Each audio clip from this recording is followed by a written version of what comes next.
And we're live. Hello, everyone, and welcome to episode 129 of Fans of Power. I'm the man behind the mask, Joe Amato, and I'm here with my partner in crime, Tyler T Rex Baker. What's going on, T Rex? Not a whole lot, man. Just ready to dig down deep into some good media Master of the Universe discussion here this evening. No, definitely, because there's a lot of good topics. We'll talk about some, current things going on, and of course, we'll be doing our stuff from the past and other stuff. But first, let me say hello to Zentron in the chat room, Zen Brown in the chat room, Adam Gabbard. Thank you all for joining us. And Tyler, if you don't mind, I want to say something, and this is it's a slight little rant. And hello, Ruth Gilbert and Eric Amon. It's a little rant, but it's because it was something that was kind of addressed towards me, and Really? I usually don't like saying anything like this, but it was kind of annoying. It's in regards to, as we know, that Fisto comic, I that knew little it. pan. The minute Yeah, I knew it had to be over yes, Fest. and I like I said, I just want to get this out of the way because when somebody will attack my character in a way, it's like, that's a little too much. You can love a picture, you can hate a picture, but when you start doing attacks, that's when it's crossing the line. And as you know, there's that Fisto, panel that somebody edited to have it say something different. The original panel from the comic Clash of Arms, Hmm? Fisto said, "I fought hard, He-Man, but I could not defeat them all."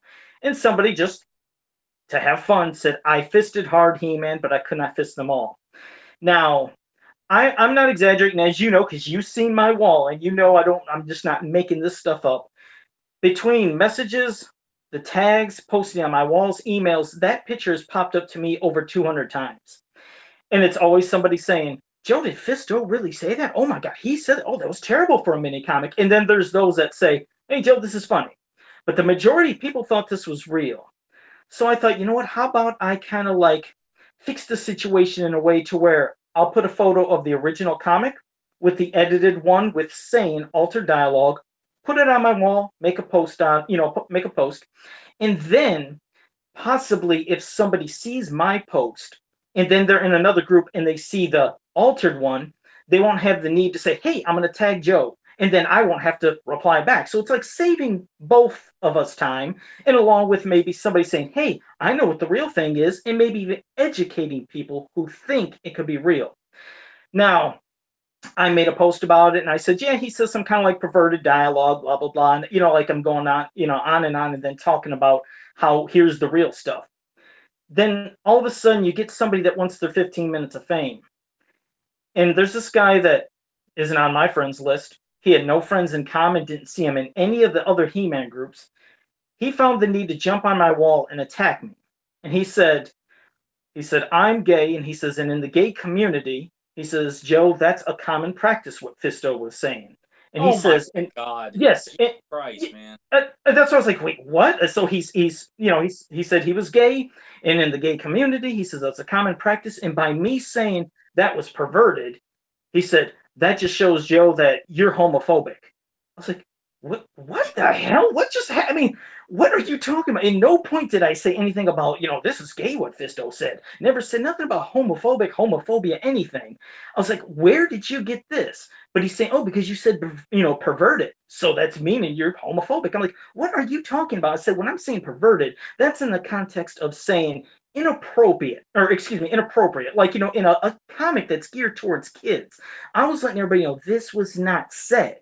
It never was said. Fisto could have been there with Tila, tons of women, and said fisted, and I'm still going to, of course, say perverted. So it's not like it's towards guys, towards girls. That use in that term is something that did not exist in this comic. That's all I was trying to point out. And when that guy did that to me, I mean, of course, a bunch of the friends on, Facebook, they're all coming to my defense. But I was like, I'm just removing that guy's comment. I'm blocking him. But I was like, how wrong is that for somebody to do? Just you go on some random person's wall you don't know and you attack them and their character when you know nothing about them. When all I'm trying to do was enlighten people. Here's the true thing that was being said. And in nowhere was I saying anything about anything gay, homophobic, anything like that. I'm saying it's an appropriate, a perverted term, basically, that was added in the comic, which shouldn't be there for kids. So I had to say that because I hate it when somebody's attacking my character. I was like, wow, what a thank you I get for trying to help people and maybe inform people who didn't know something. Obviously that jerk off doesn't listen to the podcast, because if he did, we mentioned it multiple times. You know, we don't like these characters being portrayed.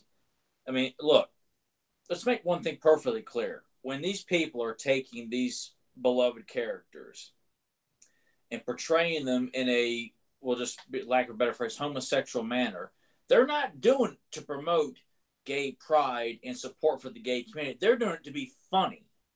They're not doing it to, say, look, my brother's gay, my sister's gay, my father's gay, or my mother, or whatever, or I have a good friend that's gay. They're doing it to make fun of He-Man. So anybody that thinks that what Joe did, or when we say we don't like these characters being portrayed in a certain way, we're not doing it to condemn the gay community. I have gay relatives. I work with gay people. I've never had an issue with that lifestyle. Hell, I think it's great that the gay community is alive and well, and that people can live happy lives the way they want to, in the way that they should. But look, what some idiot decided to do by taking liberties with a children's comic book and throw in certain phrases that were inappropriate because he thought it was funny is not knocking the gay community. I mean, well, it's like for me or Joe or anybody else to take offense with that. We're doing it because you're taking liberties and making fun of this property. You're not doing anything to support the gay community. So the guy that came after you and did that clearly is just one of those, like you said, he's looking for any opportunity to come out and say, "Oh, well, you're attacking my rights," and so on and so forth. Like, no, he's not, moron. It's just we're all adults here, and we're not here to. I mean, it shouldn't even be a discussion, but it's not fair to what happened to Joe, and it's not fair to fans who stumbled across that nonsense. And I'm sorry, I pity the people who thought it was real, as if like you could not possibly believe this was packed in with a Fisto or Clawful or Jitsu action figure. So that, I think you need to take a step back and think about how you process things when you see stuff like that. But still, it's not fair, it's not right, and I'm glad some people came to your defense about that, because I saw you post it.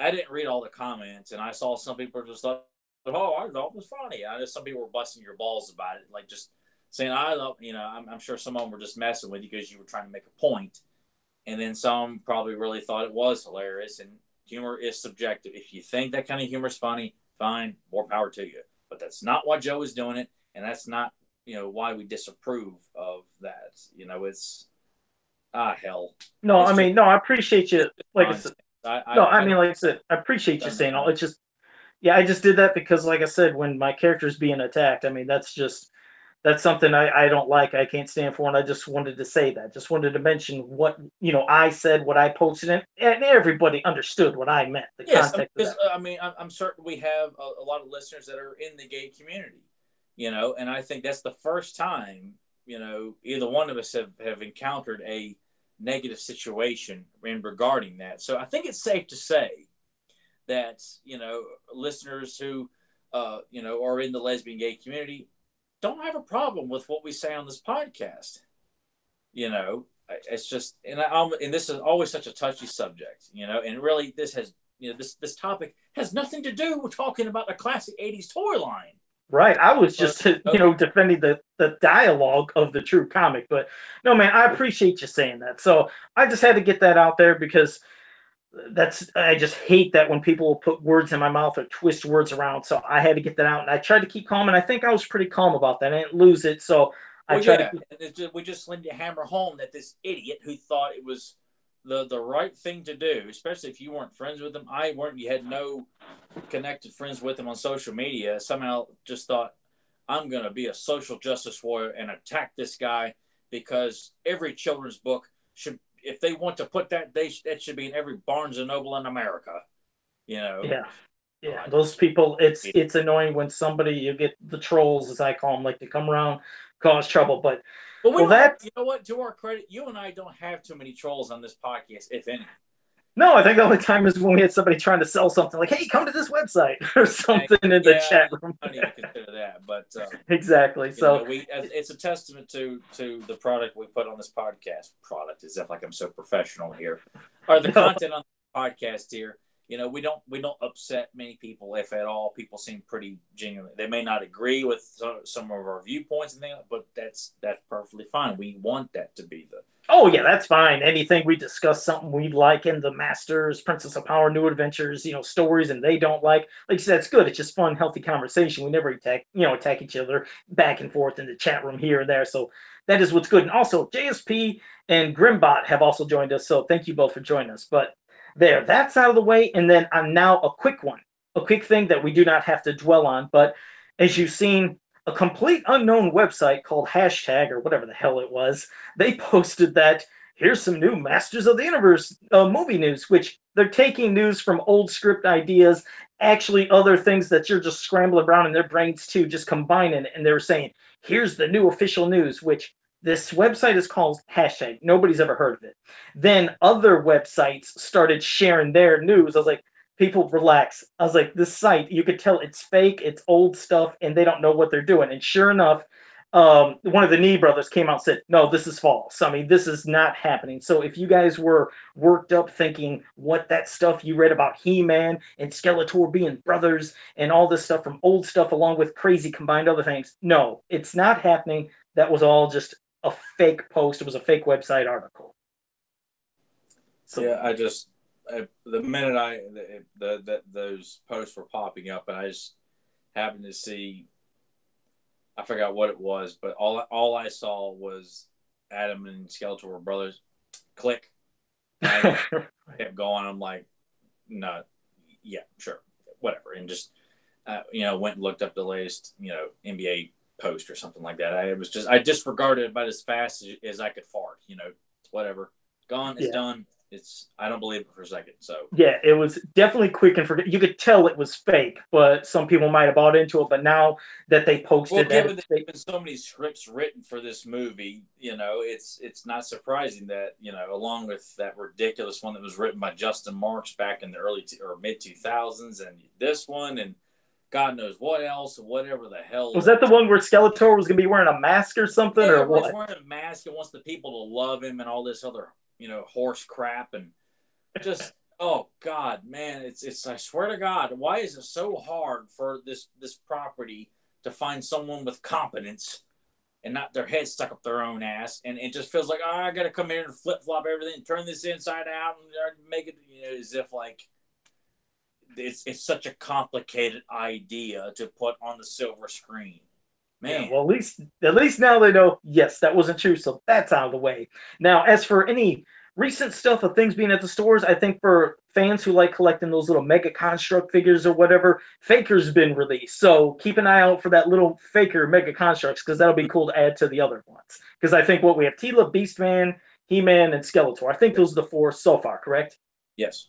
Okay, so now you can get Faker. But I didn't know, was there any other recent stuff or anything you could think of? Or what? I think since we had Larry on last week, we didn't get to touch on that the Super 7 vintage 2-packs all sold out. People were, pissed off about that. And, But at least to let them know they're coming back single card. That 2-pack thing was, it was a special thing that did get a lot of people upset, saying they should have made more, because some people, the He-Man Skeletor one just sold out quickly, and now you go to eBay and it's like they're 5 times the amount.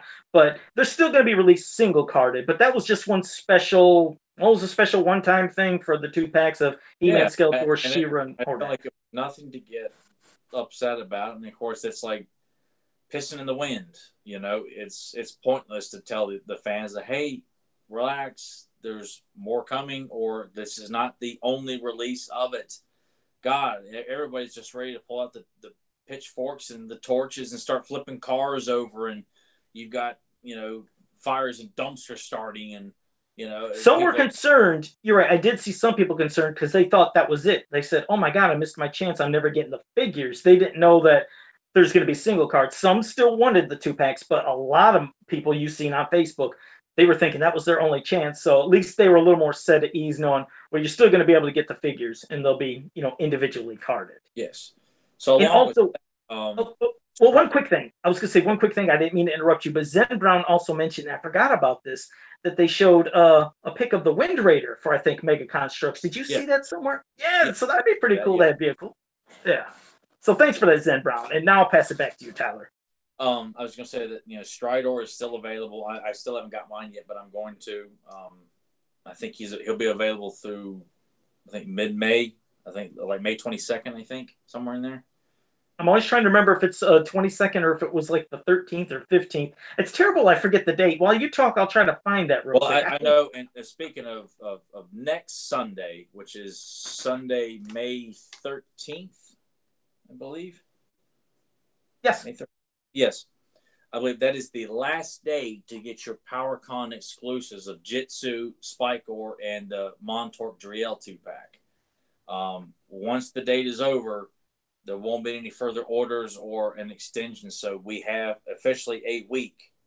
If you haven't bought the one you want, the two you want, or all three, you've got a week to get the funds together and put in your purchase for the PowerCon exclusives. Next week, that's it. I went ahead and got mine a couple weeks ago, so I'm good to go on that one. And who doesn't want more Trolans? Like you said, we've been screaming for more Trolans, forever. Kind of surprised, like people, and I don't know. I'm just assuming, if I don't pay attention to people who said, I've got it. But, just as a reminder, we wanted the Trons, we've got them. And Spikor and Jitsu look phenomenal. So if you want them, you're on the fence. You got a week to decide if you're going to get them. But we encourage you to pick them up because I'll be reviewing them on the podcast when they do come in. I can't wait to put them on the shelf. I'm going to put Montork and Driel on my character shelf, not the Filmation shelf, because they need to go on the same shelf as Orko. Yeah, I got so you. I'm looking forward to discussing that. So remember, you've got 1 week from today. May 13th is the last day to put in your orders for the PowerCon exclusive. I think I've got that date correct. Well, and just to let you know, Stridor, it's May 15th is the last time to pre-order for Stridor. So I got just over a week to get that ordered. Yes, but yeah, I'll let you double check if you're just double checking on. Yeah, I'm just gonna double check on the. I apologize here, people.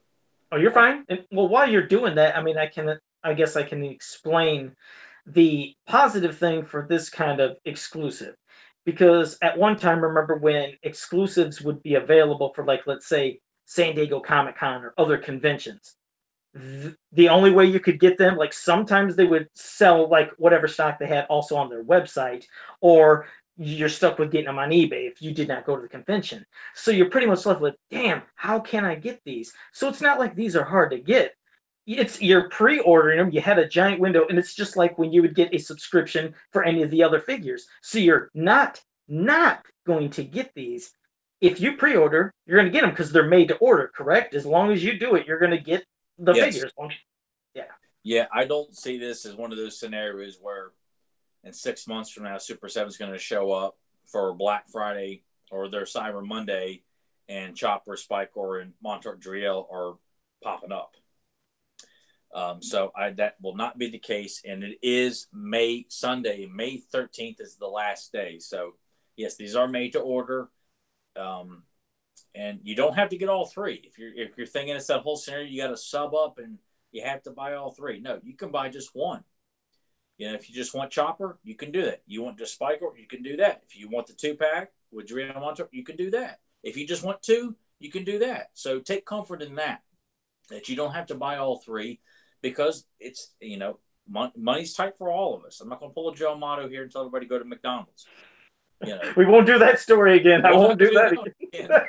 But I understand that. But you know what? If you can make it happen and treat yourself to a PowerCon exclusive, 2 or 3, but make it happen, because we only got a week left before the window closes. And also do it before you know what happens, because sometimes you might be on the fence, and when you're on the fence and you miss out, and it does happen a lot. Sometimes people just don't know. That's why we're saying it now. It's like some people don't know. And like, let's say when the pre-orders end and they start popping up on eBay and early pre-sales, and somebody's like, oh man, I wish I could have got them. Man, I messed up. And now it's, like I said earlier, 3 to 5 times the amount. You don't want to end up doing that. If you want to save yourself, that trouble of paying 3 to 5 times the amount on secondary market and eBay, yeah, get them, because as long as you put in the pre-order, you got those suckers. Let me bring up the website real quick so I can tell people exactly where to go if they're still, if these are people who are out of the loop on all this. If you go to thepowercon.com, that will provide you with the links on the website. Thepowercon.com. That's where you would go to buy your ticket / purchase of the PowerCon exclusives. So perfect. So yeah, so remember, definitely do it while you week. can. Yeah, 1 week for Just that, and over a week to get Stridor. yeah, a week for the PowerCon ones, and a week and 2 days for Stridor. So, Yes. well, there's that. Now, like I said, we have a couple of topics we're going to discuss. One, we'll be talking about our top 5 mini comics, but I thought maybe we'll start off with the other one. That I'll let you get into Skeletor's Revenge. Why don't you go ahead and start us off? Let's see here, making sure I'm holding it up there just right, is the VHS Filmation Special, Skeletor's Revenge, which was a VHS release in 1980. Well, this was 1986 when this VHS was released. And our wonderful and dear friend Penny Dreadful sent us a copy of it. And it's and just for those of you who want to get your hand on a copy of this, you can get this on DVD at ontherunvideo.com store. ontherunvideo.com store. And this special, just to remind everybody before we get into the actual special itself, is accompanied with the Greatest Adventures of All special bumpers for the TV show. It also includes the Golden Book stories that were available on VHS of both He-Man and She-Ra. Action figure commercials, vehicle commercials, not all of them, but some of them. Good amount, yeah, good amount. TV spots, the alternate opening to the He-Man and the Master Universe series, where it ends with, we defend Castle Grayskull from the evil masters of the universe. That's available on there. There's stuff for New Adventures of He-Man on there, from commercials and bumpers, and I think the pilot or alternate. God, I forgot what the other thing was on there. I really did love those damn bumpers, the Orko bumpers. It's so all long. The bumpers, and there's stuff for She-Ra on there as well. I believe some commercials and things. So it's a 2-disc set. It's $20. $20 to own content that's never been released on VHS, not just the specials. I mean, a lot of these things you can find on YouTube, but you cannot find the Revenge of Skeletor on YouTube, period. And the Greatest Adventures of All, you can find snippets of the footage, but the actual footage itself, the entire special, only available on DVD at this website. I always wondered why Skeletor's Revenge did not pop up on YouTube in some form. You figured somebody, but it didn't. Yeah, I really am surprised, and I like to, Grandbot, you'll have to hammer James E. talk about that. James had said he was going to upload that on the official He-Man YouTube channel, because he's done a little video about the Greatest Adventures of All, and I'm like, all right, great. Because I could have went to the Asta Productions and had it converted to DVD, but this worked out great because it's a fantastic package of all this footage put in there all at once at your fingertips.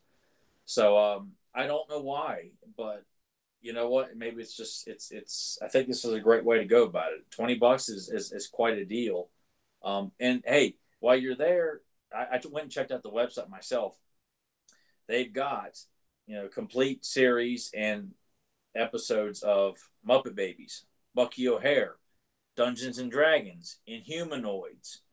A lot of various 80s and 90s cartoons. The RoboCop animated series, the entire series, that's only like 12 episodes. Visionaries, Sectars. Oh, no shit. They have Sectars.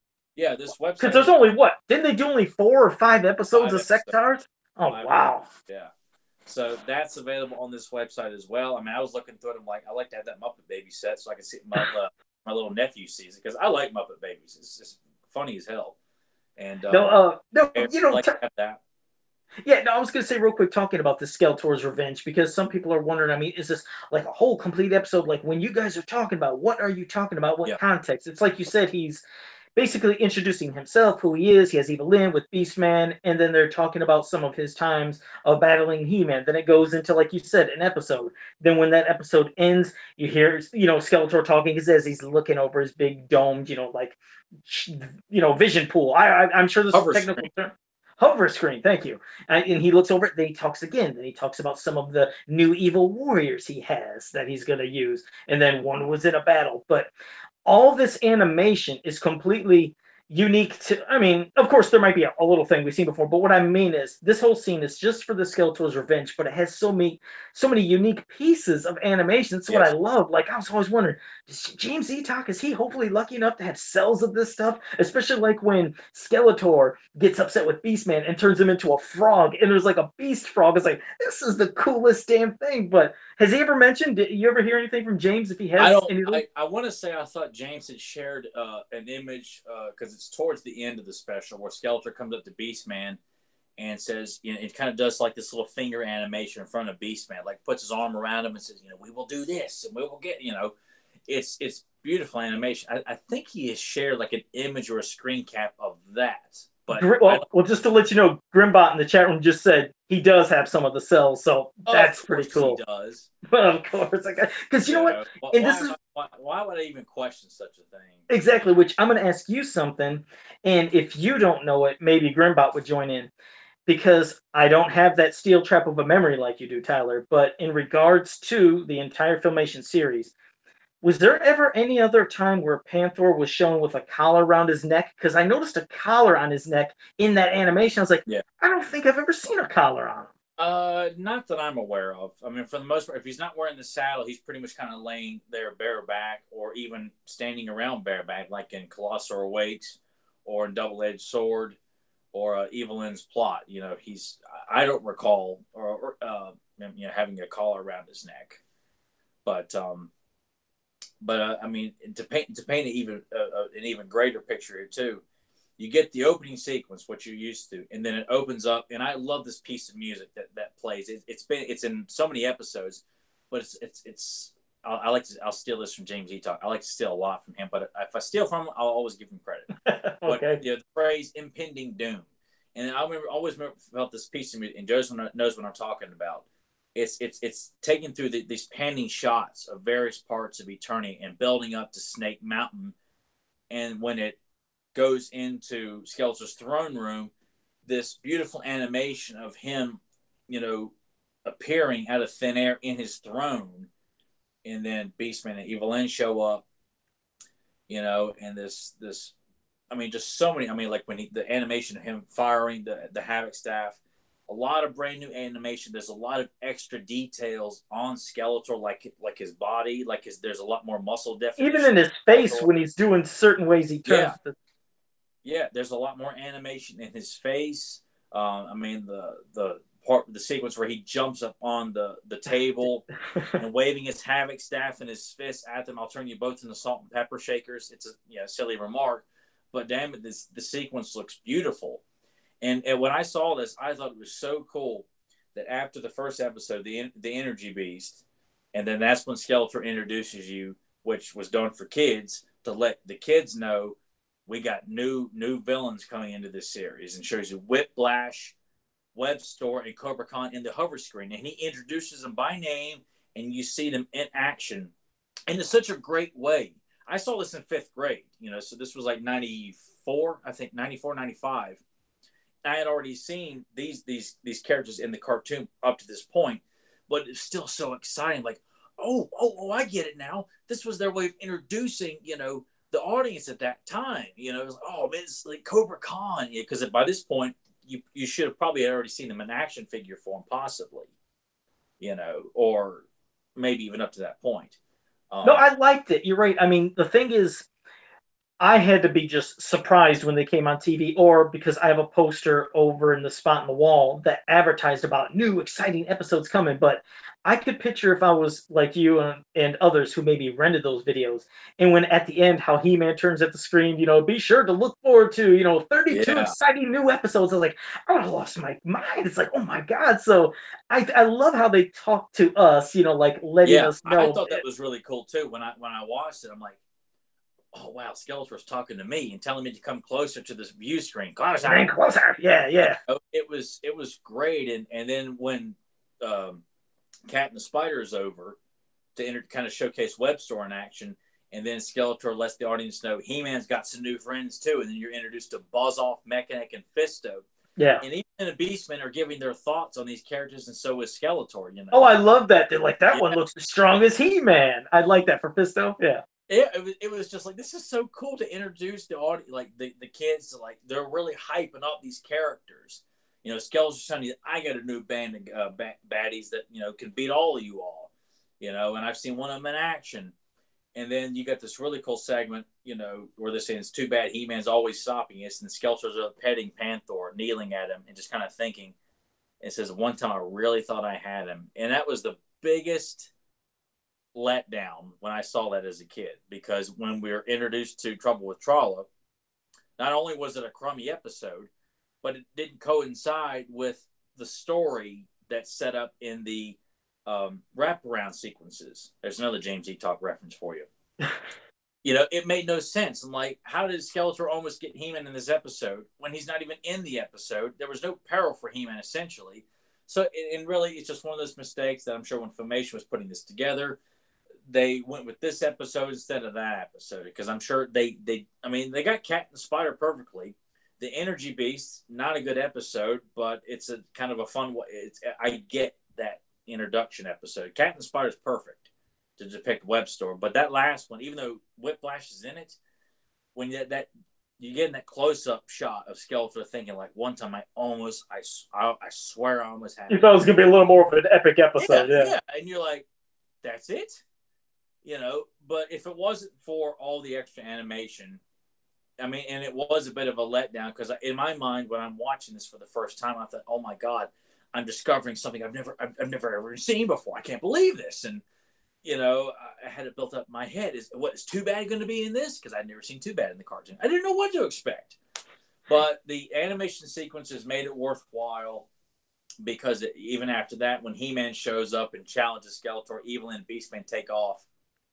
And you've got this fun animation of Skeletor charging in He-Man, and he gets stuck inside this kind of caged window or something. Caged window, yeah. Yeah. And when He-Man walks over, acting like the alpha male that he is, and kind of smiles like very confident, like, what a moron, and then looks at the kids, and says, "We'll be looking for you," in this new season of He-Man. It just looks cool. Like, He-Man looks like such a badass when he's smiling, like, I've just defeated the villain, didn't have to do anything, and I'm here to let you know new episodes are coming. We'll be watching. And like, oh, it's just so cool. Like he talks to you, Monday through Friday, and you can catch previous episodes too. It's when he's speaking to you like that. And see, that's what made this cool. Is like you said, not only all the unique animation, but like even when I was talking earlier about that Beast Man as a frog, because when Skeletor first zapped him, and I seen this, I thought like Beast Man was melted. He killed him or something. What? Yeah, I was like, what the hell just happened? Then he sits up, but so you get a completely new drawn thing exclusively for that. And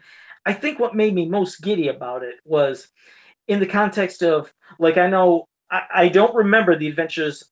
Excuse me, I don't remember every one of Batman the animated series. I don't remember every single episode of that. But when we were like doing some for our other podcast, when we were doing capes and commentaries, I watched it. It started making me remember.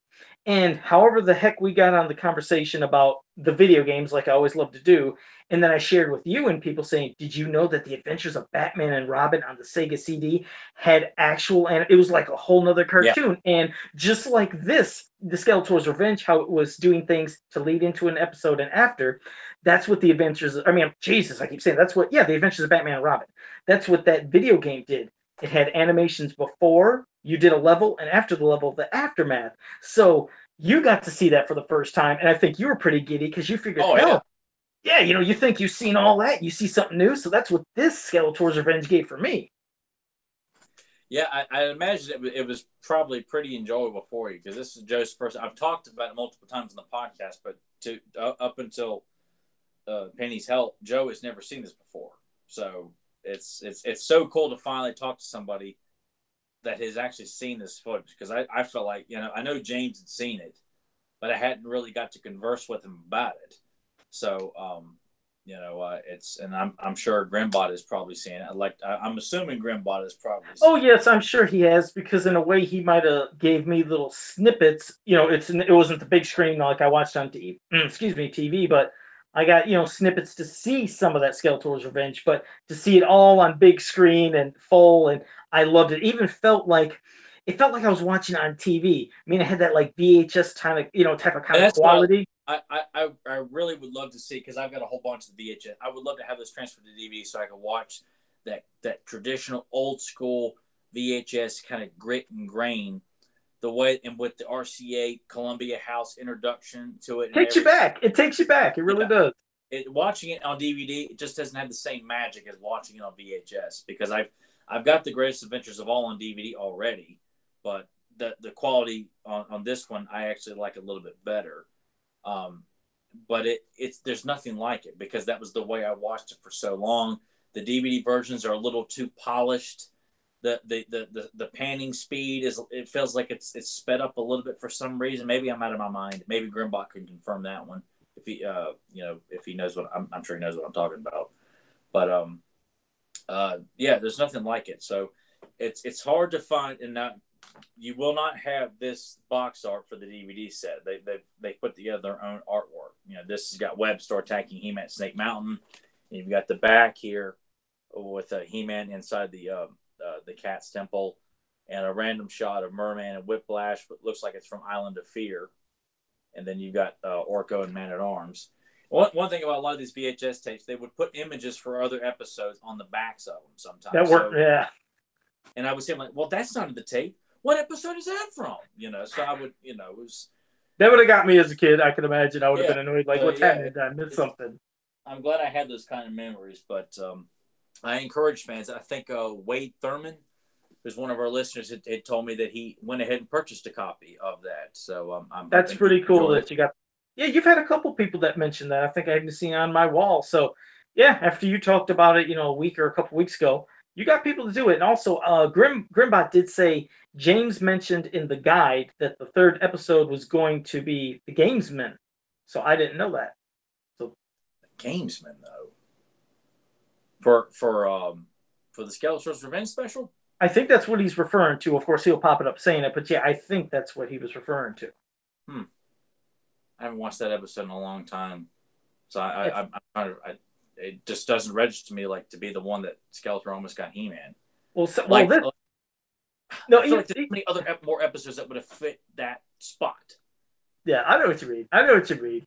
But either way, it's a great set to buy if you Yeah. haven't seen it before. Go ahead and buy this because it's worth it just to see all that cool animation. And plus, you're getting, like you said, so much more the bumpers and commercials and golden books that the ones that had the audio. Yeah, to have the Golden Book stories on DVD now instead of on VHS. I mean, you can watch them on YouTube, but still to have them on DVD to watch on your big screen, your flat screen.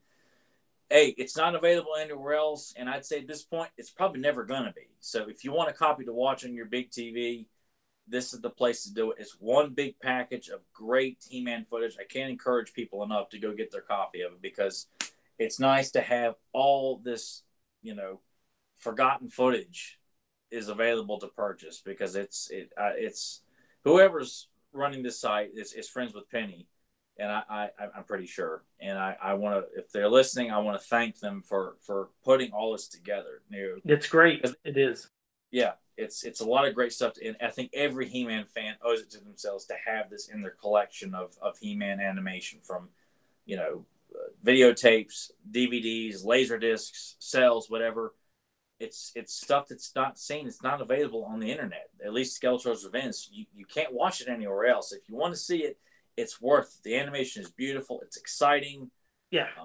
Anything fresh to the eyes. Like I said, even Yeah. though that was done back in the day, but it was for a VHS tape, there might have been many people just like me that just did not rent the tapes. So this is like brand new stuff to me and probably to them. And Adam Gabbard, he did get his, I think he said. Right. Good job, Yeah, Adam. there you go. And JSP said he's waiting for his to come. So there's people here that ordered it. And by the way, Grimbot said yes, that episode he was referring to, the Gamesman, was going to be the third one, and that was on Skeletor's Revenge. He said, but here's the thing. He said it's an episode that had zero Skeletor in it. He said, That's what which I'm would have saying. made When he said, like, wait, the Gamesman? Yeah, that's right. I'm That's like, so. damn it, man! You've been better off just putting, Quest for He-Man, even though it's from season one in there, which I don't want to encourage an episode with Plundor in it again, but at least at that point, Skeletor does successfully defeat He-Man like that, you Yes. know. Yeah, so it's But it's an example awesome thing to of buy. what they Yeah. were thinking. I do like this. I remember reading this in James's. I believe it was the first edition, the Old Testament, as I like to call it, from Reverend Etok, of the unofficial guide to He-Man and the Master of the Universe, where the Greatest Adventures of All was supposed to include 4 episodes, and Song of Solace was supposed to be a part of the Greatest Adventures of All, which I'm like, oh man, that'd have been so cool to have Lizard Man in that wonderful episode featured. Now, was it And ever mentioned? Did they have the animation drawn up for anything that was set in stone that was going to be used for those extra pieces to introduce? see, Or yeah, that's where I have no idea. All I know is that there was 4 episodes lined up. They cut it to 3, and it does make you wonder: was footage even storyboarded for what the sorceress, how she would introduce the episode Song of Solace, or was it just scrapped before it could even get that far? So, if Grimbot James, anybody would know, it would going have to been confirm that yeah, one.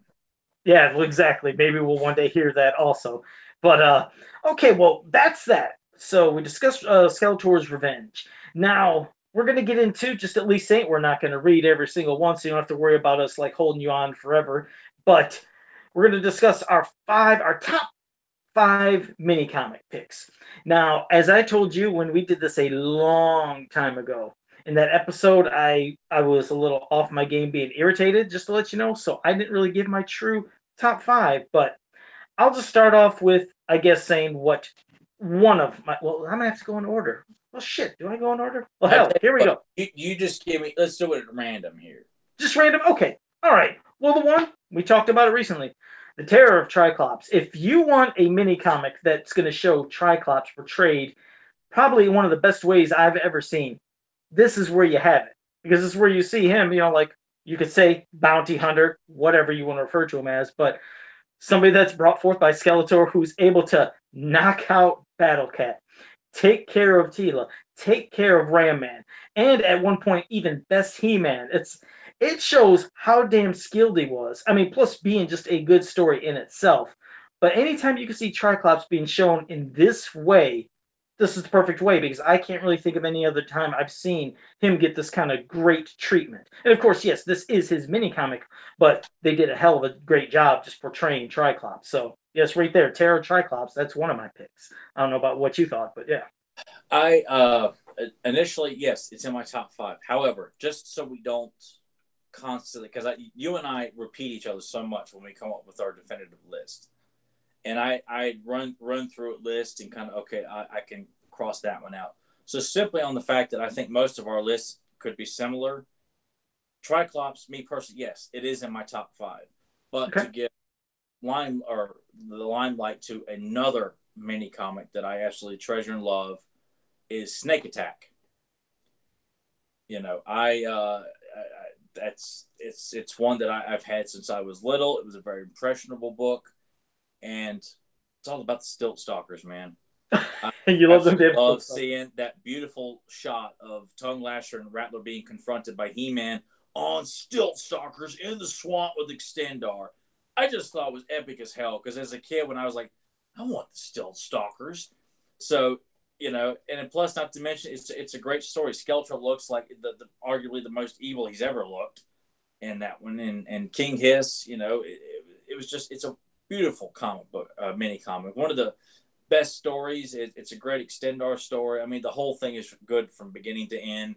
It's good to see Rattler is this mute muscle, while Tongue Lasher is the brash and cocky Snake Man who's out to, we're better than Skeletor. We can put him in his place too. So Snake Attack, Terror Triclops isn't my traditional top 5, but I just feel like, you know what, I'm going to give Snake Attack that spot just for the podcast here. So to give some extra limelight. Oh yeah, because like you said, I'm sure there might be some that we have that's similar, and then Yeah. sometimes it just might be personal preference from when we were a child. Like there might be a certain connection, because some in which you guys in the chat room, if there's ones you have as your favorites, go ahead and do them too. But these are all like for me, kind of memories of things that for some reason maybe meant something to me or just really caught my attention. And like my other one is King of the Snake Man.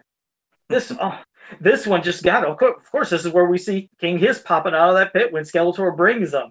And I love, again, when he's first introduced, like that way of maybe double crossing on each other. But when He-Man's contacted and of course shows up in Jet Sled, that was pretty cool. It's like, okay, I Yeah, love that. those 86 accessories don't get enough love and attention, in my opinion.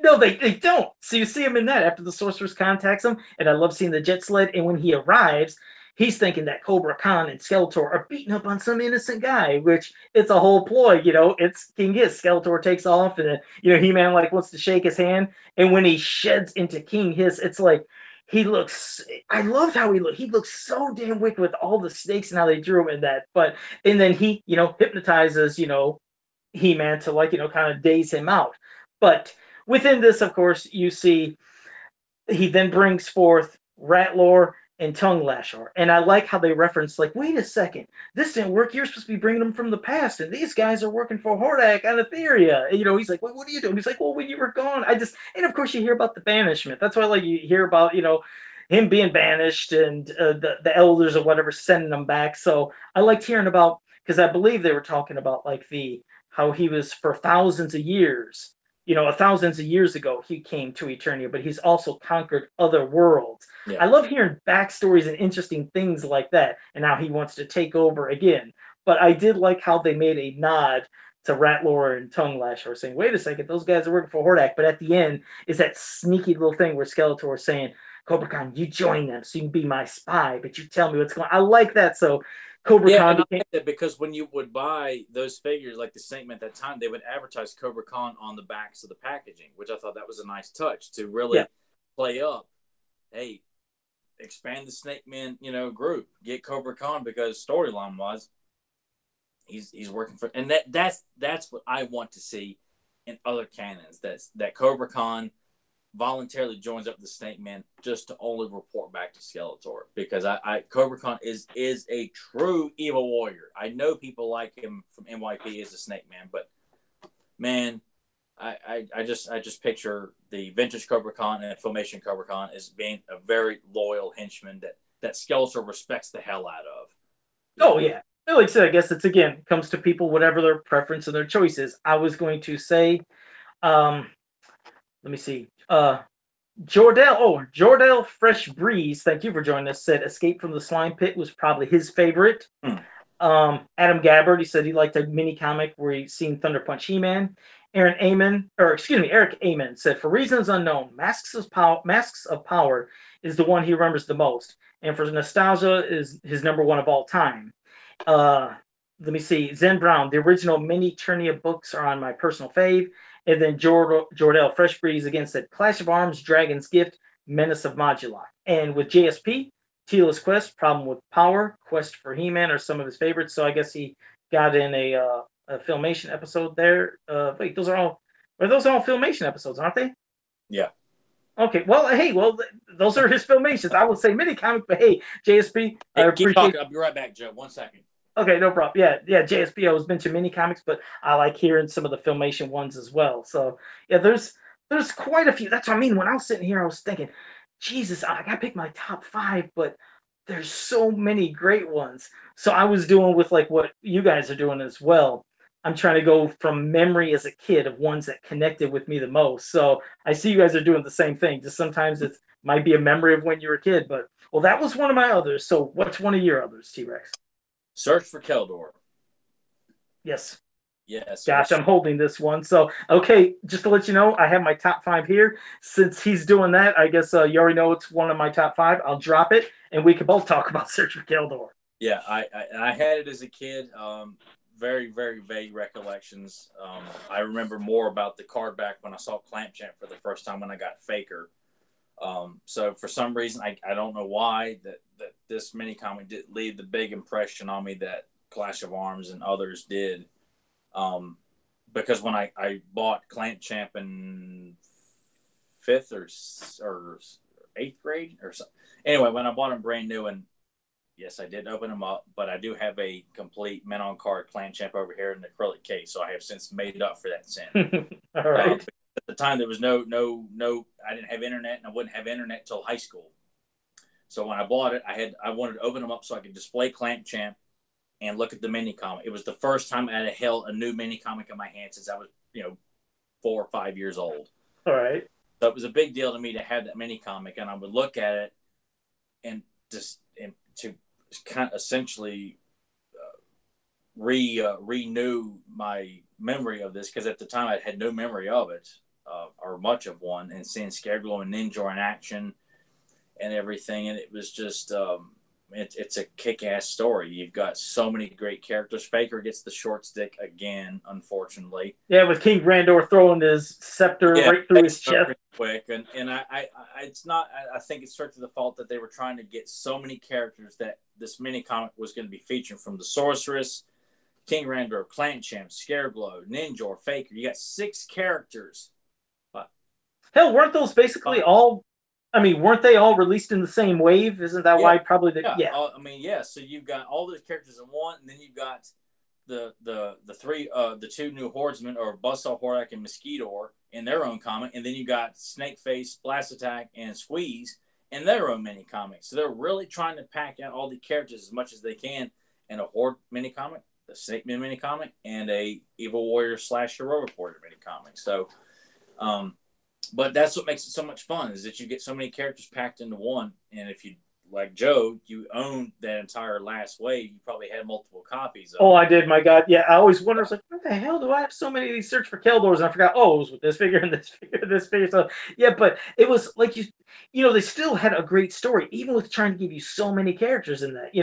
You still get to see about, Clamp Champ and his super senses of catching that arrow from Ninja. You see Scareglow do his thing, and even Faker having his return, because no pun intended with the return of Faker when I did that. That really was unintentional, which we'll hopefully be seeing eventually, which we will, definitely. But no, we got to see him, but it was short-lived. But you're even seeing King Grandor get down to business. And I always remember when I seen that Faker release at the store, I was like, oh, well, I already got Faker. Why do I want him? And I was like, oh, man, I wish I would have got him just to get that cool little, like, art on the front of the card. It's like, yeah, I liked how they did that. But no, that one, yeah, it sticks with me, because not only all that stuff going on, but the whole thing with Keldor. Who is this Keldor guy? Because remember, it was never stated officially that was Skeletor. I mean, going to become Skeletor. We just knew that King Grandor was looking for Keldor, and it might have been hinted at, insinuated, but it was never specifically said. But just the cliffhanger itself, you always wonder, who is this guy? What's going on? And it never happened. And so, of course, you're let down that we didn't get more to find out who this Keldor guy would have been if it would have continued. I wanted to say one more quick thing when I was talking about King of the Snake Men. The other thing that was memorable for me for that I always liked, how Clash of Arms, where I say, that's basically Fisto's time to shine. That's a Fisto, mini comic. And He-Man shows up at the end. Well, in King of the Snake Men, it was just He-Man was the only person that was doing anything. Besides, I think the Sorceress summoning him. Yeah. I think the only person you've seen was He-Man in that. And I can't honestly, from my memory, remember how many mini comics featured just He-Man by himself. I was like, I don't know if there was many like that. There's usually somebody else is there. For some reason, Flying Fists of Power comes to mind. That would be something, because I was trying to rack my brain. Hang on, I've got it right here. No, never mind. I figured Buzz-Off and Cyclone in that one. That'd be kind of a weird little trivia tidbit, we're not including, like I said, the Sorceress of the Summoning, but just being in action, because he's always having somebody by his side, Teela, Man-at-Arms, somebody, but not this one. It was just all him. It doesn't happen too often, because, there's always an ally, to promote with He-Man. Oh, no, wait a second. Oh, never mind. Oh, you thought you found one? I'm sure there might be. Like I said, you flip through, like, oh, well, never forget that. So you got that big monster book in front of you. Yeah, I'm looking at the other Bible here. Yeah, the big one, the big Bible. So, well, since my third pick, or at least one of my 5 and my third was the same as yours, you got to go into another, because I will, be ahead. I'd be 4 with your 2. So okay, the Powers of Grayskull, The Legend Begins. Another good one. Yeah, that was one that left a big impression on me when I got the T-Rex and the Turbodactyl as a kid. that's when I discovered Squeeze for the first time. And for years and years, I swear to God, I mean that when I said I would wonder who that character was, because he wasn't name checked in the mini comic, so I had no idea who he was. And I just thought, I don't know who he is, but he looks, and he's not in it very long. But I thought, there's a Snake Man who extends his arms out like that. That's cool as hell. And all the dinosaurs and Skeletor going back in time, and I still wasn't really registering what the three towers were, because I think that was the only mini comic I owned that featured the three towers. So I didn't, I couldn't read, so I didn't know there was this, buildup of what that they just kind of came out of the ground due to what happened in the Ultimate Battleground. So it was all new to me. I had no idea what they were or how they got there. But I would look at it so much, and of course with that infamous cliffhanger of like wondering who this character was that shows up and erases the events that are going on and sends He-Man and Skeletor back to the present day. I mean, to be little and just wonder, and Joe knows too, and so many of us do, like, what happened? Who was it? And right, but the art was beautiful. Our good friend Larry Houston, and it was just epic as hell. I mean, the world of the dinosaurs is something I so desperately want to see more of. To see more use of Bionatops and Turbodactyl. And that's another thing too. In the mini comic, Turbodactyl is depicted as a steed that works for King Hiss, and Skeletor rides him into battle. But on the box, Hero is riding him. So it kind of makes you wonder too, and even in the commercial, Turbodactyl is depicted as a heroic beast that helps out He-Man. Just one of those things. Who is he allied with? Turbodactyl. And I depicted him as a good guy when I would play with him. Oh yeah. Yeah, he was a good one for me as well, because even on that giant William George poster, remember King Randor is riding Turbodactyl, if I'm not mistaken. So yeah, he's had a lot of different people being the person that is the writer for him. But no, I loved. I was almost going to say Powers of Grayskull. I had that. I was going back and forth between that and another one, because these two I looked at probably almost as much, but this one just came out a little more, and that's the Ultimate Battleground. This one, it's just, again, it's another time with, King Hiss and Skeletor and a plot, but they're going to raise the three towers that were, put down, years ago from the ancients, and all the power of, it just, for me, it's because, of course, I had that damn play set. So I wanted to reenact a lot of the stuff that was in that comic, along with new things that were going on. When you find out, okay, there's one source of power of good from, Grayskull Tower, Viper Tower has another, but Central Tower is the one that holds the power for both, but that's what has the ultimate power. And when King Hiss is telling, his warriors, who to go where, like, okay, you're going to go guard Grayskull Tower, which was Ratlore. I think it was Ratlore was guarding Grayskull Tower. And I think King Hiss told Skeletor and Tongue Lasher to go together. Or no, maybe was he originally going to go, but I think Skeletor ended up going to Central Tower. Skeletor and Tongue Lasher go to Central Tower and tells Tongue Lasher to go first, and that's when the Jaws grab a hold. Yeah, because he had a feeling it was a trap, because King Hiss originally, he wanted to go to Central Tower, but Skeletor was like, no, I'm going to do it. But King Hiss let him, because King Hiss knew of the traps that were there. So he was like, yeah, you're going to find out. And so he went to Viper Tower, and King Hiss was like spying on to see what was going on. But of course, He-Man gets word, comes there, he's getting blasted on. And at one point, then here comes Snout Spout to, kind of help out He-Man, and then drops He-Man on top of, Central Tower. So eventually then He-Man's getting the power too, because Skeletor got super jacked up in power. But of course, He-Man's already powerful now. He got super jacked, to defeat him. But I just liked it. I liked the use of the play set, the characters that we've seen and known before, of, finding out the history of the Central Towers within that mini comic. So this one just made it fun. I loved, don't get me wrong, Powers of Grayskull, because I wanted more and more. But I guess just memories from a kid and an attachment. It's because of that damn playset over there just really sucked me in. And I wouldn't say that mini comic until the early days of the internet, when when He-Man.org would put scans of that on there, and that's how I got to look at it for the first time. And now having access to it here, I'll never own a hard copy of that unless I run across it by somebody at the flea market who doesn't know what it is. Yeah, they sell that for a lot of money. Yeah. Oh yeah, I mean, you're not going to get it dirt cheap. It just ain't going to happen. But that's why I'm glad we have have it accessible to at least look at it, because it's a beautiful mini comic. And I always like a lot of the stories that take place at night. And most of this book takes place at night, battling at the three towers at nighttime, featuring He-Man's riding the laser bolt in it, isn't he? Yes. Oh, yes. Yeah, he came in with laser bolt. Yeah, shows up in laser bolt, and it's cool because it's featuring Rio Blast, Extendar, and Snout Spout. The '86 wave of heroes. Then you got the Snake Men and everything, and it just looks awesome. Seeing going up the elevator, and it's fun to kind of picture what the Viper Tower is supposed to be, because I was so desperate to see what they look like, and then when I would see scans of what they actually look like, boy, that's kind of disappointing. But that mini comic really helps play up what your imagination should be pretending is going on if you had the good fortune of owning that play set.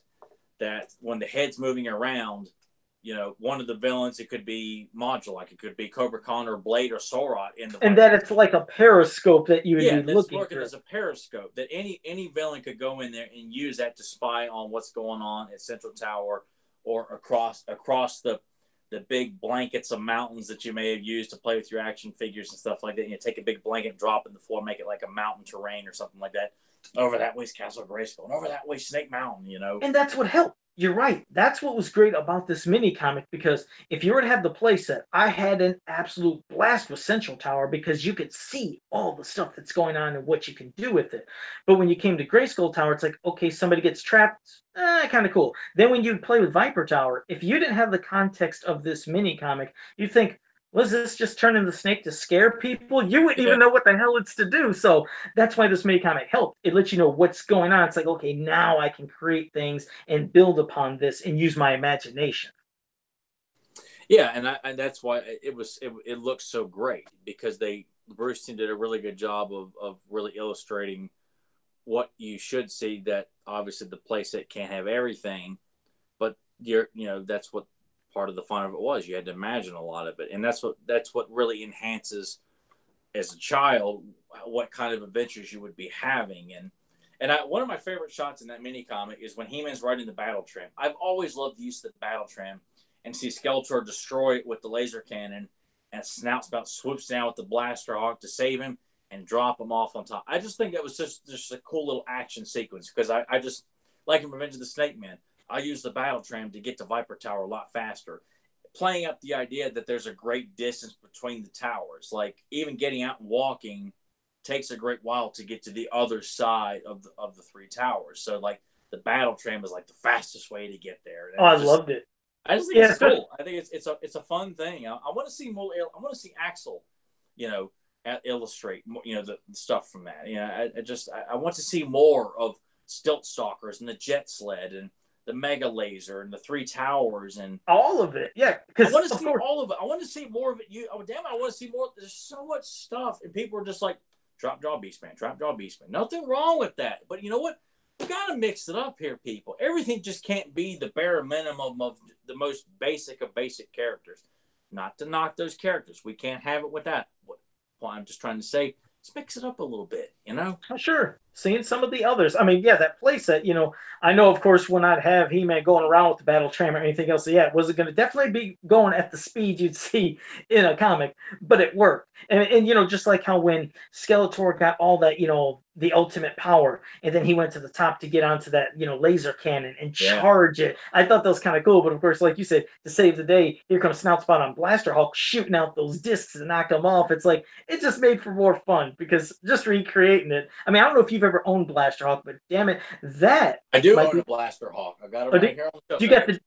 You got discs? You got them discs too? No, don't have any discs. No. Okay, because damn, it's like I'm reliving things as I'm talking about this. I just remember I love loading it up and shooting them discs out, and it was just the coolest thing, because it's like shooting out frisbees, and I love playing frisbees, so it was like mini frisbees. But no, so that's one of my fourth. Now I'll pass to you for one of your fourths, or your fourth out of five. The people had to guess Clash of Arms. Okay. That's I don't feel like I need to spend a whole deal of time on, because then I'm gonna put this down, because that was my fifth one right there, Clash of Arms. So there you go, but we can discuss it. Yeah, I mean, just like we said in the previous episode and other episodes too. I mean, I'm not going to get too excited simply because I've discussed it so many times, and I don't want listeners to get like, oh God, here it is again, Clash of Arms. But for those of you who have not heard those episodes, it's the epitome of portrayals for Clawful and Jitsu and Fisto, and the quartet of Web Store. Just don't forget Whiplash, because Whiplash, he was like, for me, Whiplash too, yes. he was the highlight for me, because I thought, damn, he could kill Fisto. He looked like he could have killed him. That's what was so impactful. Like, my God, Fisto couldn't do nothing. So, but go ahead. No, and it always. But I guess for me, that opening fight with the quartet of Webstore, Triclops, Jitsu, and Clawful was something I had never seen before. I had never seen Clawful, Jitsu, and Webstore at all up to that point. So to see all of them with Triclops and Stridor, I think that was the first time I'd seen Stridor and certainly Fisto. But it was just such a memorable quartet of badass, to see these four evil warriors. And they were, I mean, Triclops wasn't like the more kind of leaner in tone Triclops that you see in Terror Triclops. Like he was the kind of more bulkier, like Filmation style Triclops. At least that's how it looked to me. And he was basically there in the beginning. He didn't show up really later. Yeah, and then after that, but I just thought that was cool that whoever wrote it threw in Triclops in this quartet, and with the Clash of Arms too, it really plays up. Fisto's got a big metal fist. Jitsu's got a big gold karate chopping fist. Clawful's got a big right hand claw. Plays up the whole Clash of Arms. Whereas the cover is, it speaks for itself. And I wish we had asked Larry, about designing this cover, because this is, to me, this is the greatest cover of all the mini comics. I don't care what anybody else says. This is the greatest mini comic cover of all time. But just this whole shot, like you got Clawful's arm right there. The three big primary, arms are displayed on here, and Skeletor's pose, everything. What could you ask for? This cover has it all, man. It does. The only thing I would ask for, Whiplash. You could probably say that is probably Whiplash's greatest depiction. I love him personally, and Betrayal of Stratos. That's always going to be my favorite. Yeah, because that's the one thing, just to say something real quick, that kind of always got me about the cover. Yes, they're showing everybody else, but I was like, I felt like if I could have replaced anybody on the cover, it would have been taking out Triclops to put Whiplash, because these are the ones that were really hammering home. It's like, for Whiplash to have such a time to shine in a mini comic, which he did, I was like, man, I felt like he should have been on the cover. But I'm sure they probably told Larry, you got to put this person, this person, this person, this one. I'm sure he was, of course, he's doing what they're telling him to do for the comics and pages. But Whiplash, beyond Fisto having his time to shine, because it was an all Fisto comic of beating the hell out of everybody, Whiplash, he really showed what he was about. Larry did a great job of having him, beat the hell out of Fisto, to be honest. And he does. And what's fun too is that, obviously good has to win in the end, but the way this is written, Fisto loses. He's went through the gauntlet, barely beat Clawful, takes out Jitsu, and then Whiplash is about ready to kill him, and then He-Man shows up. But it's fun to think about the idea, if He-Man hadn't shown up, Fisto would have died. Yeah. That Fisto is strong, but he can't beat all of Skeletor's evil warriors back to back like that. Just can't do it. So that was it. That was at least for me, that was my top of the top 5. But I also want to say hello to Tyke Smyers in the chat room. Hordak, the ruthless leader, the Hordak, the ruthless leaders of evil. Damn it. The Ruthless Leaders Revenge. That rounds up my top 5. That was a Royal Rumble, but go ahead. Yeah, that is a big battle of a mini comic of what went on in it. But I thought you were done with the conversation. That's no. I was finishing up my one for my top 5. Okay. But now, go into the Hordak one, because I like this one. Oh yeah, if for those who don't know, it is the Royal Rumble of mini comics, and the Royal Rumble, if you don't know, is the big 30-man match at the Royal Rumble pay-per-view. I'm assuming people who listen to this, they know what the hell the Royal Rumble is. If you don't, just do a quick Google search or YouTube. But where you've got 3 major factions all going at it in front of Castle Grayskull, and I always liked how Larry would draw Castle Grayskull sometimes as like a big little fort, like a four-sided fort, and not like it looks like a traditional fort. Like you look Compared at to a it, castle, I know what you mean. I know what you're yeah, saying. I always thought, and I noticed that as a kid. I'm like, it was just an interesting look to me, even as a kid. But I just, it was a story that I had to read, through pictures and everything to see that this alliance. And I was gung ho Evil Warriors as a kid, man. Like, even though I had all the Horde, I love the Horde. Want this mini comic, I was all about the Evil Warriors beating the Horde, though, because I did not want to see any of the Horde get the upper hand. That's why I was pissed off when Montana took out Cobra Khan, but super thrilled that Jitsu kicked the hell out of Leech, and that Grizzlor and a Whiplash are going at it. I was like, I hope Whiplash kicks his ass. As a kid, I was just like, I wanted the Evil Warriors to win. I did not want them to lose. Yeah, and it But had that feeling of, like you said, if you wanted to relate to wrestling, because what I found appealing about that is, when you'd watch wrestling, and if you ever back in the day seen two bad guys go at it for some reason, turn on each other, like, oh man, this is crazy, it's cool. I don't really like either one of them, but this is awesome. So yeah, yeah, to see, like you said, the Horde, the Evil Warriors, and like you said, the expression on all the heroic warriors to look like, what is going on? Like that shocked look, like, are they fighting each other? That's what just made it yeah, even and then more. I mean, and it made sense to me, and I don't think it was a goof, but it's depicted with Grizzlor and Leech fighting and Jitsu and Whiplash fighting. Now, bad guys are bad guys. It doesn't take much to set the bad guys off, so I could clearly see that in the midst of this fight, the actual factions turn on themselves. Like Leech bumps into Grizzlor and says, "Dude, what the hell are you doing?" And Jitsu, karate chops Whiplash's tail by accident, and then they start going at it. It makes sense, and because Mannyface says the vile fiends turn on each other. It because we're already seeing the Horde and the Evil Warriors clash, and the Heroic Warriors are watching all this, and then as it progresses, then the factions turn on themselves internally. Which I'm like, oh man! I mean, like they're no, I mean they're just beating the hell out of each other. Everyone's just Right. going back and forth. They're doing He-Man's work for them, basically. It's like, Yeah, you and it's guys. like enough of this nonsense, and just creates a giant crater in between to separate it, and the fight breaks up. But can you imagine seeing an episode of that with a story of that caliber? You know, Filmation, NYP, whatever, where you've got all three of these factions just beating the hell out of each other. God, it's something that just is, you know, I don't know what they've done in the current DC books. I could care less because they don't get anybody that does anything worthwhile. Well, that You know. was an excellent choice you had, though. I mean, when I was telling everybody in the chat room when you were doing something early, it's like, I was like, man, it's hard to pick because there's so many great ones. But I basically went with some that just had memories and some kind of thought Yeah, in my head of what meant something. And plus, they're all yeah. great. I mean, yeah. I mean, yeah. I mean, there are some others I wouldn't have, like Battle of Roboto. That's another one I probably would have mentioned. Ultimate Battleground, um, and Okay, well, like here, for an example. Well, first I was going to say there's a couple of questions I will answer in the chat room here in a second, and if you okay, and guys. I got a fan thing to run by you real quick too. All right, cool. And if anybody here has anything, any questions that you want to ask us, go ahead and pop it down there right now, and we'll answer those while we're answering some of these others. But first, I want to say something about the Alcala early, the four mini comics. Mm-hmm. A lot of people sometimes question me and say, none of those made your top five?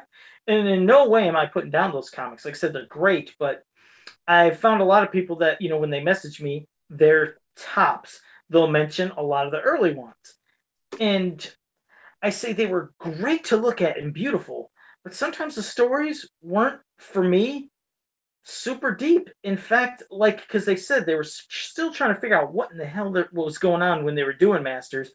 There was a lot of stuff that seemed confusing, like they give a description that didn't match, like, saying shooting powers out of his weapon, but it's coming out of Beastman's hands. And then it leads to a lot of also confusion, where so many people think Merman beat up He-Man and was real strong in the first four mini comics. Merman was super strong and he was able to take He-Man out. And I always say, which book? And they usually don't, most of the time don't know, but when they research it, they're like, oh, here, this one, Battle in the Clouds. I was like, did you read that though? And they said, no, I looked at all the pictures. I was like, go ahead and read that. And then they're like, oh my God, I didn't realize. He-Man got hit by a gust of wind as he was on the sky sled. He fell down to the ground. he was unconscious as he's getting up. He's just fell, whatever, 100 feet down. He lands. He's pretty much knocked out. He's getting up groggy. Merman grabs a boulder and takes advantage, slams it on He-Man and knocks him out, and then takes his power vest because they always see him holding that power harness. Yeah, people love to promote that as if like, yeah, this is when the He-Man comics were real, badass. I'm like, well, they look great, man, but I'm sorry they do not hold a candle to Clash of Arms and the Hordak mini comic, Search for Keldor, Ultimate Battleground, Snake. And it's again, you're right. It's not putting them down. They are good comics, great stories, but it's confusion that's always happening. So when everybody sees that image of Merman, they think he beat the hell out of He-Man. It's like, no. And when they read it, they're like, oh, it's like in a way you feel like, damn, they're kind of like dreams got crushed because they didn't realize that. And it's not their fault. They just are going by pictures and what they think was happening, which wasn't the case. Yeah, and sometimes it kind of feels like that's like the kind of cliche go to thing, which I mean, if you really like it, that's great, absolutely. But Joe has told me for years that people have always circling that particular set of mini comics as like being the pinnacle, which the style and everything is great, but in terms of like storytelling and artistic style, I mean, the later waves of mini comics, it got vastly improved upon. Like the stories were just so much more fun. And I didn't have any of those as a kid. I had all the other mini comics. When I got He-Man and Skeletor, they didn't come with those original mini comics. At least not that I can remember. Hell, I can't remember which one did come with. I was going to bring something up. It's something that Larry Houston said, which I've heard for years about certain things, but he said like when he was drawing his comics, he was always taught that you could tell a story with pictures without words, but what's going on. Now, of course, the early mini comics weren't as much comics as storybooks, meaning they could just give you one picture, tons of dialogue. So you really can't tell by looking at each photo what's going on. You can't tell. You have to read the story. Otherwise, you'll get some misconceptions about what you believe what's going on. So I'm sure that if those early comics went with more comic style of panels, then you could have got the gist of the story a little better. But sticking on just one picture for a storybook, it's kind of hard to tell a story, with one picture. It is, and I still appreciate and enjoy all those, but I still feel like the quality got better as the series progressed. I mean, Larry Houston and Bruce Timm's various books. I mean, I tend to look at them as the best. Because not just because of the impression they had on me as a kid, but as an adult, I go back and look at them. I mean, they left an impression for a reason because they were some damn good stories. They really were. I mean, the Grizzlord, the legend comes alive. Is it the tagline? The legend lives, the legend comes alive. I mean, I didn't see that until I was older. I love that mini comic. That's a great one. I mean, the Slime Pit is a fun one. The Terror Claw Strike, Spike Force Strikes was another one I liked as a kid.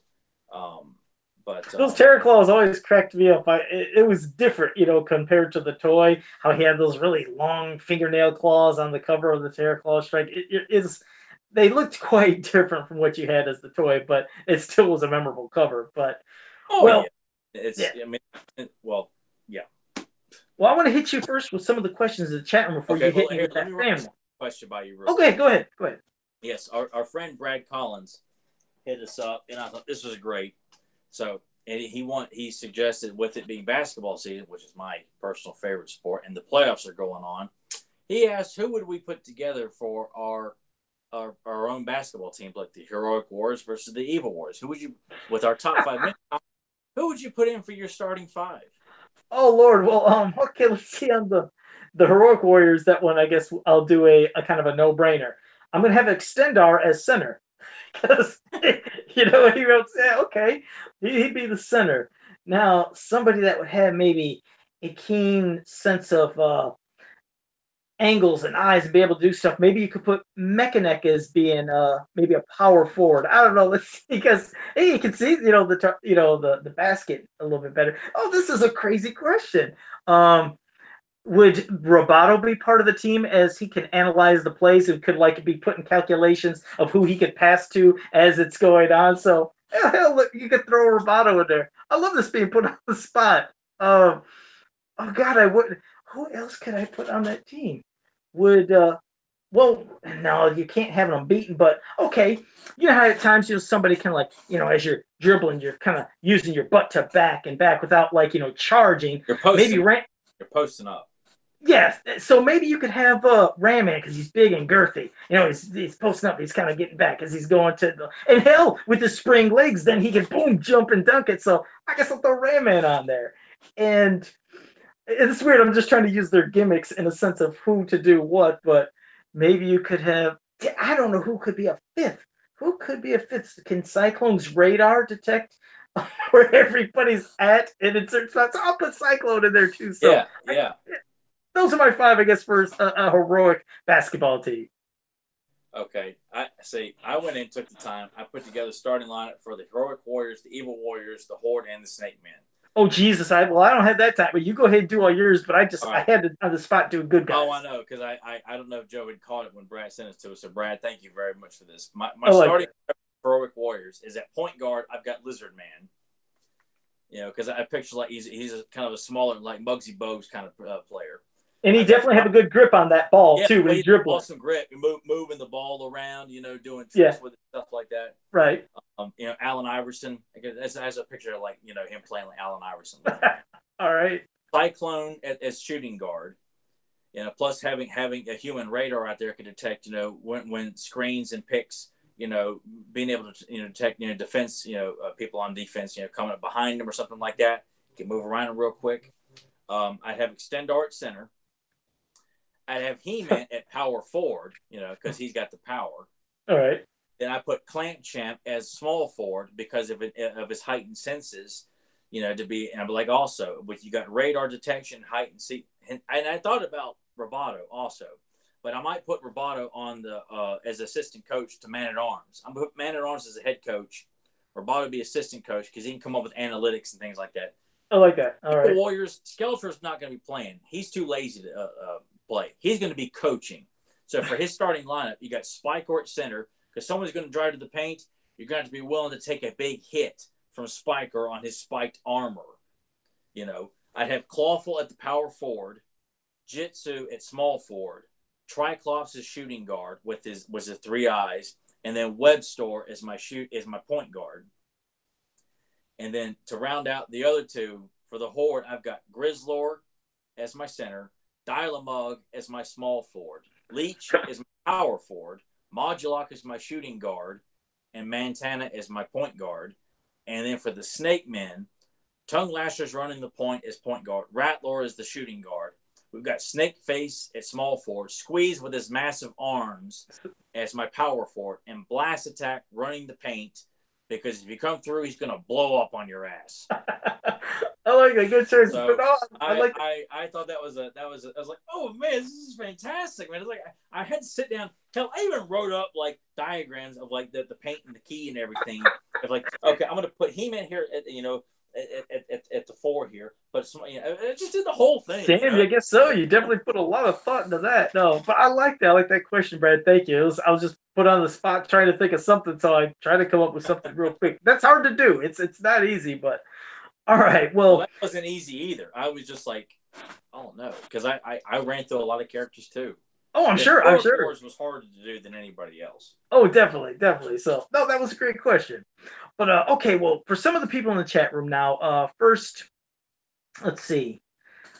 Eric Amon, I don't know if he will follow this up if he's still here, but he said, Joe, would you ask Tyler if he'd like to own an original copy of Ultimate Battleground?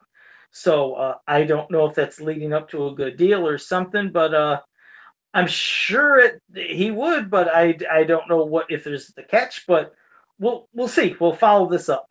But okay, Zen Brown said, "Can Beastman control Grizzlor?" I don't know. I know, like you said, he's controlled other beasts before, and even the mind part, as it was stated right here by JSP, said that it could get Man-E-Face's beast mode. But I don't like that thought sometimes because I like to think that maybe controls just some people that don't have a complete control of their mind. Yeah. Plus, Grizzlor is an intelligent character. Like all these characters, they have intelligence. Like I don't see Leech and the Snake Men because they say Cobra Khan is master of snakes. Well, does that mean he have control over all the snake men? No, just over snakes in general, not snake men. And that's kind of how I look at Beastman. It's an interesting thought, but I don't want to make Beastman too powerful. That because if that were the case, he can control all the evil warriors aside from Skeletor. All the snake men.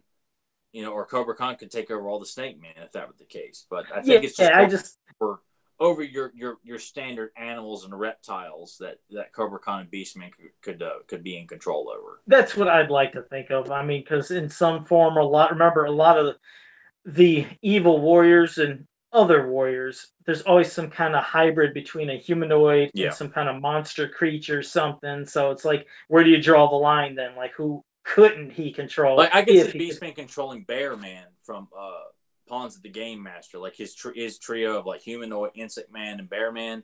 Yeah, I Bear Man, remember. I could see getting away with that because he's just a flat out bear. Yeah, unless hey, I mean, since we never knew much about him, you never know. Maybe he could have been a super intelligent creature. But I see what Yeah. you mean. But yeah, so all right. Well, thank you for that. Um, Adam Gabbert is asking us out of all the cartoons from every series of He-Man, She-Ra, New Adventures, if we have a favorite good guy and a favorite evil person. Uh, I mean, that's wow. That's kind of like on the spot. Who did I really love seeing? Oh God, I. As for evil, well, hell, I don't know. It's hard to say who would be a favorite good. I loved what could have been for MYP Hordak, what could have been, but we never got to see. So I don't know. Damn, that's well. Thanks, Adam, for putting me on such a spot because it's like that one. I'm trying to run 5 million cartoon episodes in my head of who's good. I can't answer that. I look at it this way. Like as a kid watching New Adventures, I got really excited seeing Karate because I wanted to know more about the character, and I wanted to see more of KO, and I didn't get to as a kid. So for that, She-Ra, Grizzlor, I really lit up when I would see Grizzlor and Frosta because I thought Frosta was such a beautiful woman. I was like, oh man, it's Frosta. With the He-Man cartoon, it's probably Buzz Off and Web Store were two that I got really really excited about seeing I'm looking at from a kid's perspective. Oh yeah, sure. And then for MYP, I mean I get super stoked when the Horde showed up in general, and then as for Heroes, Moss Man. Okay. All right. Well, I'm glad you had some. For me, it's really that's hard for me because just watching the cartoons, I'm just loving the I episodes. mean, as Like of I'm right now, like my favorite interpretations. I mean, it's you know, I'm probably gonna have to say He-Man for Filmation because He-Man had some really, really good moments, and and I sure. always fight with He-Man. Yeah, because he's the But main good guy. Yeah. if we had more time, I could get more specific as to like why. Yeah, that's what I mean. I can't really get specific because I'd want to pick moments from this episode, that episode. It's like, damn, I will I say can. like Whiplash and Betrayal of Stratus, which I'm hoping to God I can get Joe to do a commentary on that someday. When you meet him in that episode, he's working with a demon named Crawl who looks like the devil, and he's on his knees, running the demon zone, and he's speaking to this fire, and Crawl's face appears in the fire. I mean, and he just sounds so sinister. I mean, Sure. just more sinister than he would ever sound throughout the rest of the series. I absolutely love that moment for Whiplash because Oh it is hell, we could villainous. definitely. No, definitely we could do a commentary. Yeah, it's like for me, it seems like sometimes it's easier because when somebody's like, "Hey, what's one of your favorite toys?" or something like, it's like almost easier for like action figure form because I remember a lot of the characters that I would play with to death. So that almost seemed easier. But when it came to cartoon, it stumped me. So, well, at least Adam, you got a great answer out of Tyler. As for me, you just had me stumped because I've never really picked favorite characters in the cartoon. It's bizarre until he just brought that up. I've never really thought about favorite cartoon characters because I just like the damn cartoons, but toys was different. But thank you for that. Um, okay, and Zentron said in the She-Ra series, which character annoyed you the most? Also, can He-Man and She-Ra breathe in space? Well, hell yeah, they can breathe in space. We've seen that happen before. It's like, Well, I will say that they're not supposed to because in my favorite episode, Talent for Trouble, He-Man makes a point to say, "I've got to stop this rocket ship before it's reached the outer atmosphere, or I won't be able to breathe." So yes, yeah. Didn't she it do her was written sword that to they're him? not supposed to breathe in space. And I think She even comes up with like a space helmet, like She short space. did. sword to helmet or whatever. But Yeah, yeah, so but then yeah, what you see in the Christmas special, all bets are off. But yes, they are not too so strong that they can breathe in outer space. No. unless you bring in Assault in the Hive, where you had the meteorbs and they're out in space, Yeah, it's and like here we that's go.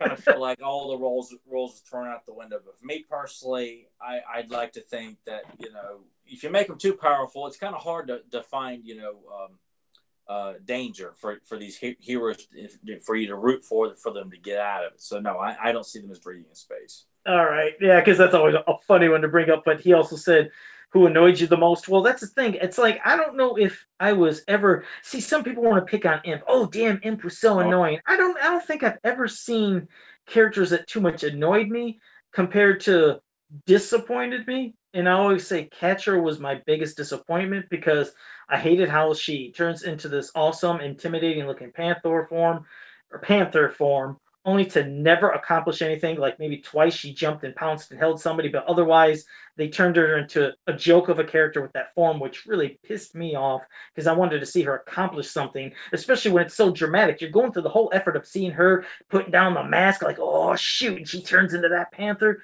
for nothing to happen. So I guess that annoyed me because of the disappointment, Zentron. So catch her for that reason.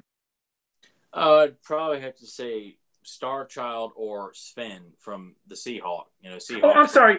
Oh, yeah, because he wanted from the Shira series. Yeah, I'm sorry. Oh yeah, yeah, Sven. Okay. I just thought his voice was just irritating and just a goofy looking character. And I'm like, I know he's there trying to promote the Seahawk as a good guy, but I'm like, God, this character is just obnoxious to hear him talk. All right. Okay, now we got one from JSP. This one, hmm. Okay, he says, all right, guys, ultimate question. MYP He-Man versus Filmation He-Man. Who you got? Well, here's the thing. They Filmation. portray, yeah, I was gonna say Filmation. They're portraying them both with this, as I always like to say, Superman powers of being so strong. But Filmation He-Man just seemed like he had the edge. So yeah, I was going Filmation. You said Filmation. So there you go. That went, I guess, pretty quick. Uh, let me see if there was any others because I'm trying to scroll with it jumping too much. There, He-Man. If Prince, okay, wait, Eric Amon said, wait, oh, he was making a reference to Zentron on that. Okay. Okay, well, I think we might have got all the questions right there. Okay, I'm just scrolling down a little bit more. Okay. Damn, there was so much stuff as I was talking. I apologize. I didn't realize that. Well, yeah, I'm having. Sorry, guys, but there's so many. I just see you guys were having conversations amongst yourselves. So okay, there you go. So there, we got your questions. So thank you, and I'm glad to see you guys going back and forth there because they were starting to talk about some of the things we were talking about. So that was pretty cool to see. Hmm. But okay, well, before we wrap it up, Tyler, you got any like closing thoughts, recommendations, anything you want to shoot to everybody? Just remind everybody to get your PowerCon exclusives before they go out. Get your Stridor if you haven't picked them up. I got to do that this week. Get your copy of the Revenge of Skeletor and the Greatest Adventures of All. Um, as for recommendations, don't really have any right off. But like what Brad sent us, I encourage our listeners to send us fun little debate ideas, fun little, hey, pick your top three evil warriors, pick your most underappreciated heroic warriors. What I mean, it's always fun to do these little lists. So if listeners have ideas for the stuff, we encourage you to send it to us. Let us know something you want us to discuss. If you got an episode you want us to discuss or whatever, that's my recommendation. I recommend fans give us ideas. We want your input. We like it. It's always fun. That's why we do these questions and things like that too. So, yeah, I just recommend you guys check those out. And hey, if you like RoboCop 2, you can check out me and Joe Amato and our friend Nathan Kennedy discussing RoboCop 2. If you like the Spider-Man animated series of the 80s, we've done a commentary for Revenge of the Green Goblin. So I'm going to do shameless plugs and plug our other podcasts that we do also. If you enjoy us on your daily or weekly dose of Fans of Power, we do 2 more podcasts as well if you need more Tyler and Joe in your life. Yeah, plenty of them. We tried to get around. I didn't know if anybody there, if you guys were going to do one of your closing trivia questions for us as well, because I know that the past couple weeks you guys were doing that. If you did one earlier, I missed it, so you have to post it again down there. But No, it was great. Again, we appreciate every one of you joining us in the chat room. Hope you enjoyed it because, like I said, we love doing this. Tyler and I will never always agree on every single thing that we pick, but like I said, that's what makes it fun. But let me just say what I always say: go to fansofpower.com, go to popculturenetwork.com, go to hemanworld.com. Jeez, my throat is just going. I haven't drank nothing, and you heard I what hope happened you earlier. hope you did get some water. I did. I went and bought water. And go to hemanworld.com. And on Facebook, go to Masters of the Universe He-Man and She-Ra Ultimate Fan Group. All great places, all great people. I don't even know what the hell I'm saying over. I'm done. Until next time, have a powerful day. Come on, Sal. Tigers are playing tonight. Never miss a game. Come on, Sal. Tigers are playing tonight. Never miss a game. Yeah, and this should be something that's easy. I do not know. I'm waiting to see if somebody else gets this in the chat room. We'll give them a couple seconds while Zentron gave us a movie quote. Oh, wait a second. JSP said RoboCop. There you go. Was that what Clarence Bonaker said with the glass? Okay, right. Okay, and you delivered that pretty well. All right. Quick Zentron said his movie quote: "I fart in your general direction." What? I don't know That's what that is. Zentron. That's the most obscure thing in the world. I don't know. Tyler doesn't know. Well, you're gonna have to put the answer down there. Like I said, it's a 30-second delay. We'll have to see, but I liked your Clarence Bonaker. I like when you did that. Yeah, because JSP said spoken by Red Foreman. Yeah, I could see how he delivered it now, and that was perfect. But I'm just seeing, Zenbron didn't give the answer. Or, let me see, no idea. Everybody's saying no idea. Nobody knows what his trivia was. So I guess we'll be ending the air with not knowing it unless it just pops up in the chat room when we get off. But yeah, it was fun. So wait, he said it's Monty Python and the Holy Grail. Oh, Zentron, I take great pride in knowing I have never seen the entire thing because I couldn't stand it the multiple times I was subjected to watch. And I was going to hold my hand up. Monty Python, the Holy Grail. Zentron, you're going to hate me too. Yeah. I have not seen that in years. I might have seen that once when I was a kid, and that was it. So I didn't know. So I'm sorry I disappointed you. But yeah, I'm sorry too. But yeah, I was forced to watch that with my buddy Matt Hill multiple times. I'm like, it wasn't funny the first time. It's not funny the fifth, eighth time either. So all right. Yeah, well, again, not my cup of tea. There you go. Well, again, thanks for joining us, guys. We'll see you next week. All right, later.